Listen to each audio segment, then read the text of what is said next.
Hi everyone, in this tutorial I'm going to show you how to focus on different elements in your image when it comes to foreground, middle ground, and background. But let's go ahead and talk about our settings first.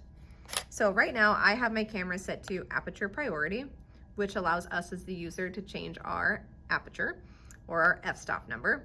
We can also change the ISO, but I have that set to auto so that the camera can do it for us, and it's also going to set our shutter speed. So all we have to worry about is our aperture.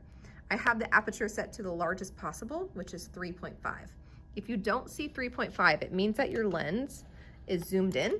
And when your lens is fully zoomed in, it takes away some of those larger aperture options. So you'll notice you can only get to 5.6. So make sure that you're completely zoomed out once you've got everything set up. And you should have the option of 3.5. All right. You also want to make sure that on your lens, that your lens is set to manual focus. Really important here, we do not want the camera to focus for us. We want to control the focus. Now we're actually going to be using our screen for this. Now, is it possible to change your focus depending on foreground, middle ground, and background when it comes to manual focus? Yes, it is. But I find that it's a lot easier to actually see what you're doing with foreground, middle ground, and background when you're using the screen.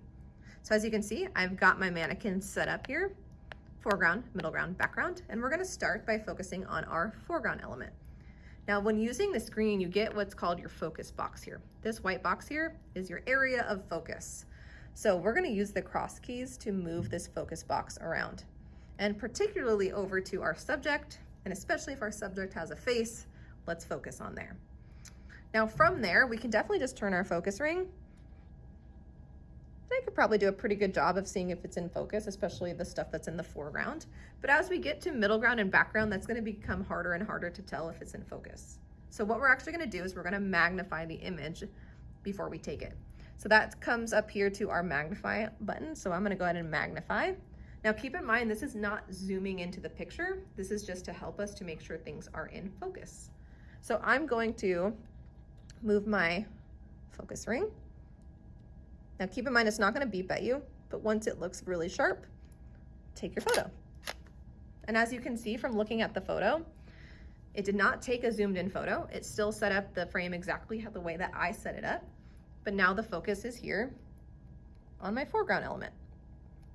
Let's go ahead and do the same thing for the middle ground.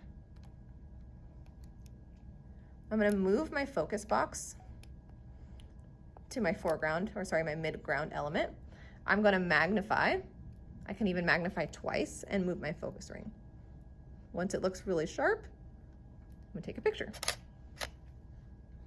And hopefully we can see here that our middle ground is in focus, background is still blurry, and so is our foreground. Perfect. All right, the most difficult one is our background element, but it's the same steps. So let's go ahead and move our focus box. We're going to magnify as much as possible, and then we're going to focus. Take your photo, and now you'll have a photo that has your foreground and middle ground out of focus, but your background should be very sharp. And that's how you take photos with focus on either foreground, middle ground, or background elements.